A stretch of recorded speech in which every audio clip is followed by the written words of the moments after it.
السبب اللي خلاني ادخل عالم صنع المحتوى خصوصا يعني وقت اللي كان عمرك 19 الى 20 سنه تبي تثبت وجودك وخصوصا في مجال الالعاب. الشيء اللي خلاني استمر وواصل فيه انه حسيت ان عندي صوت موجود هني وان لازم اوصل شيء.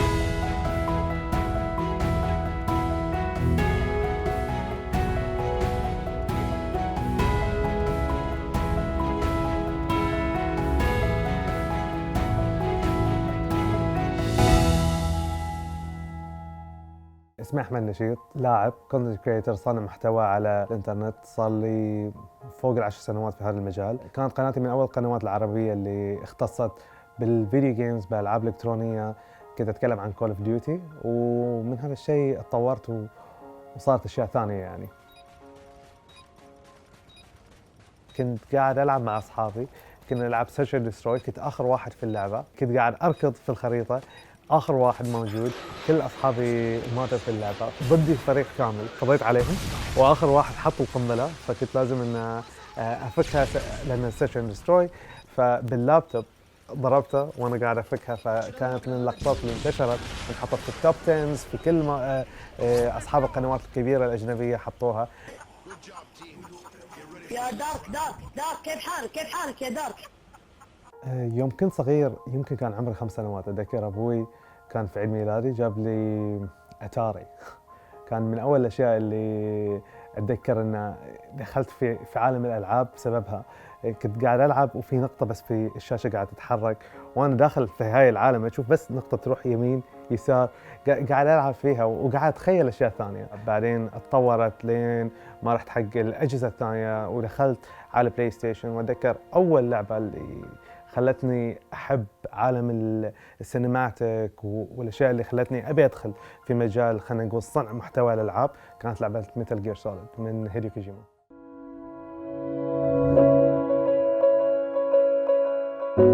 هيديو كوجيما شخص صنع أشياء يعني تفكيرها خارج المحتوى، خارج الصندوق، خارج الشيء اللي اعتدنا عليه في خلينا نقول في الألعاب. أتذكر على أيام يمكن جيمز 13 يعني على 2012 وقتها كان وصلتني رسالة، كانت أول دعوة رسمية حقي إن أسافر إلى معرض، وكنت مع بلاي ستيشن. كان أول يوم حق روبرت فيشر اللي هو مدير بلاي ستيشن الشرق الأوسط.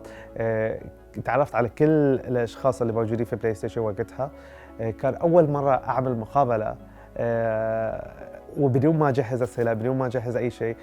أول مرة أرتجل مقابلة كاملة وكانت مع روبرت. بلاي ستيشن أعطوني أول فرصة إن أعمل هذا الشيء، إن أشوف نفسي طالع من بيتي، من السوفا اللي كنت قاعد فيها وقاعد أسجل وقاعد ألعب ألعاب، إلى أصنع محتوى ثاني، مقابلات، سفر، تغطيات، هاندز اون ايفنتس، كل هاي الأشياء. مثل ما تشوفون احنا الحين في داخل قاعة بلاي ستيشن حق الايفنت الخاص في بلاي ستيشن 4. أنا الألعاب غيرتني، هي اللي أعطتني اللغة، هي اللي علمتني إن شلون أفكر، هي اللي علمتني أشياء واجد. وقتها ما كان في تخصص اسمه صانع محتوى، وقتها ما كان في أصلاً شيء اسمه بطلع مدخول من صنع محتوى في عالم الألعاب، لكن أنا عملتها لأن كنت أبي أوصل لشيء، كنت أبي أشوف كيف ممكن إن الأشخاص اللي كنت أشوفهم الأجانب كيف ممكن نعمل مجتمع نفس المجتمع اللي عندهم إياه عندنا، حتى أنا أعمل شيء مثلهم بس بالعربي.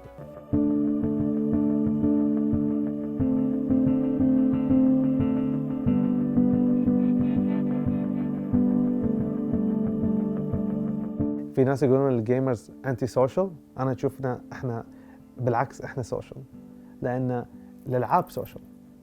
اول لعبه يقول لك الولد تشوفه قاعد في الغرفه لحاله قاعد يلعب، لا، الفرق اللي صار اول كان يتصل حق اصحابه وكلهم يجتمعون في نفس المكان وكل شيء، بس الحين صار لان اصحابك ممكن يكونون من كل العالم، ممكن ما يجتمعون وياك في نفس المكان. في ايام يصير خاطري العب مع شخص من زمان ما لعبت معه. الغريب في الاونلاين ممكن تلعب مع اشخاص تصير قريب منهم وعمرك ما شفتهم، عمرك ما شفتهم. يعني يمكن يكون عايش في استراليا وانت عايش في الخليج، او عايش في الشرق الاوسط، وعمرك ما قابلت هذا الشخص، بس تحس انك انت قريب منه لان تلعبون مع بعض، خصوصا اذا لعبت العاب تحتاج ان تعاون، تحتاج ان تلتقون مع بعض ان في مكان معين في اللعبه وتحاولون تحلون لغز او تحلون شيء. في العاب مثل جيرني لعبت اللعبه مع اشخاص عمري ما قابلتهم وعمري ما بقابلهم، وما يطلع الاسم اليوزر حقهم الا في نهايه اللعبه، وانت ما تقدر تتواصل معاهم بالصوت ولا شيء. انت تتعرف كل يوم على شخص، ممكن تدخل في لعبه ايبكس ليجند تدخل مع سكواد من 3 وتنتهون انه فايزين، فانت تحس انك انت قريب منهم لانه فوزوك في الجيم. او تلعب تيم من 11 في فيفا وانت تصير الحارس وتصد اخر ركله جزاء في اللعبه، وكل الفريق يجون يركضون عليك يحتفلون معاك. 10 لاعبين ما تعرفهم او تعرفهم يكون قريبين منك. فساعات وقت اللي يطلع هذا الاسم فوق تحصل نوتيفيكيشن سواء كان على جوالك او على داخل البلاي ستيشن، تقول تتذكر الذكريات، تتذكر ان هاي الشخص ساعدك انك تفوز او انت ساعدته، او ممكن انه يذكرك انه اليوم موعد الريد لهي السبب هو داخل. كل شخص يدخل معاك اذا كان صديقك سواء كان من قبل الاونلاين او تعرفت عليه وصار يعني تحس ان في معاه رابط. الرابط اللي يربطنا ان كلنا نبي نلعب ونبي نستمتع ونبي نعيش هذا العالم، سواء كانت لعبه مثل جيرني وانت ما تتواصل معاه، او لعبه مثل ديستني اللي كلها تعتمد على التواصل، او اوفر واتش او ايبكس ليجند او ببجي. لو تلعب ببجي على البلاي ستيشن وتلعبها على الموبايل كل من انت مشغل المايك، انا مشغل المايك، انت وين بتنط، انا بنط هناك، انت وين؟ فصار الموضوع كله انه لازم تتواصل مع الناس، لازم تتواصل معهم. الاشياء اللي استفيد منها مع بلاي ستيشن بلس يمكن مع سفري وارقل بالبلاي ستيشن لبلاي ستيشن ان الكلاود سيفنج. اتذكر مع جاد اوف وار كنت العب في بيتي، بس كان في رمضان فاطلع ابي اتفطر مع اصحابي في بيتهم في اخر الدنيا في جبل علي. فاطلع من البيت اروح عندهم بسيب اللعبه عندي، بتفطر اخلص كل شيء اروح عندهم في البيت اخلص اللعبه عندهم اقعد العب وهم يطالعون. فلو ما عندنا الكلاود سيفنج ما كنت اقدر اسوي هذا الشيء، كان لازم احمل معي البلاي ستيشن واحمل معي هاي الاشياء. لكن عندما على كلاود سيفنج كله علي ضغطه الزر احط حسابي، وحتى ما ادخل حسابي بالجوال اشبك بالجوال اسوي ساين ان وخلاص العب. فهذا الشيء اللي احبه. ففي ناس اعرفهم يستخدمون البلاي ستيشن بلس ويستخدمون خلينا نقول التطبيق حق بلاي ستيشن على الجوال كمسنجر، يتكلمون مع اصحابهم طول الوقت على المسنجر، يشاركون في الكوميونيتيز صور واشياء ومقاطع وثامبنيلز وايموجيز واشياء كلها على التطبيق، فيتعاملون معاه كمسنجر كواتساب خاص فيهم. احنا ما راح نتكلم عن كوميونتي موجود فقط على البلاي ستيشن بلس، احنا نتكلم عن الكوميونتي كامل اللي انصنع حول هاي الاشياء. عندنا لو تدخل الحين مثلا لعبه مثل اوفر واتش، اتذكر كنت العب لحالي وبدينا السيزون كومبتيتيف، كنت ادخل على الجروبس اللي في داخل البلاي ستيشن، في الجروب محطوط لك ان احتاج هيلر، احتاج اسولت، احتاج ونكون فريق ونلعب مع بعض. اذا كنت انت سولو، نفس الشيء مع ديستني، نفس الشيء الحين مع ايبكس ليجند، نفس الشيء كان مع فورتنايت. فاعتقد المجتمعات اللي موجوده صارت مجتمعات داخل مجتمعات. اول كان عندنا مجتمع واحد، مجتمع اللاعبين العرب اللي يتابعون الف باء جيم القنوات اللي موجوده اونلاين. ما كان عندنا حسابات لشركات معروفه، بعدين شوي قاموا يدخلون السوق ويفتحون مجالات حق التواصل. الحين صار عندنا مجتمعات داخل المجتمعات.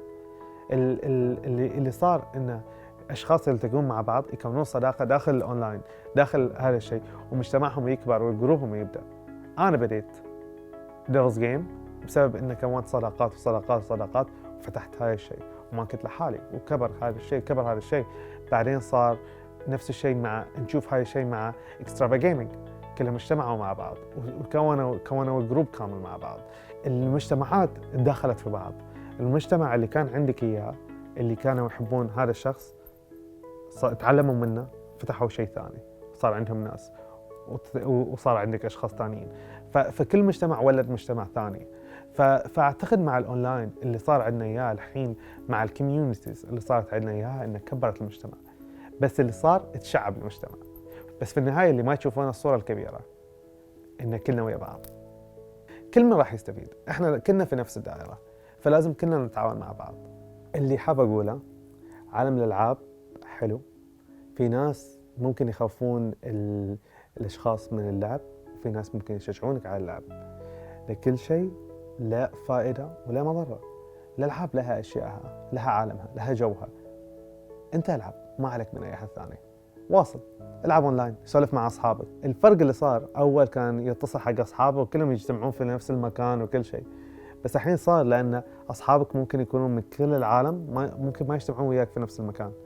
انا ممكن العب مع كي اس اي وهو في لندن، او العب مع كاسبر لي، او العب مع اوبتيك، او العب مع اي احد ثاني من العالم وانا في بيتي. فصار ان عالم يقربنا. اول يقولون، اتذكر يوم كنا في المدرسه كانوا يقولون الانترنت خلانا نصير متقربين من بعض. اعتقد اللي مواقع التواصل الاجتماعي، الجيمنج، السوشيال اسبكت اوف ات خلانا نكون متقربين اكثر. احنا مش جيل الانتي سوشيال، احنا بالعكس احنا سوشيال اكثر من اي شيء ثاني. اذا عندي 100 شخص العب معاهم، عندي 100 شخص العب معاهم، سواء كانوا معي في البيت او كانوا معي اونلاين.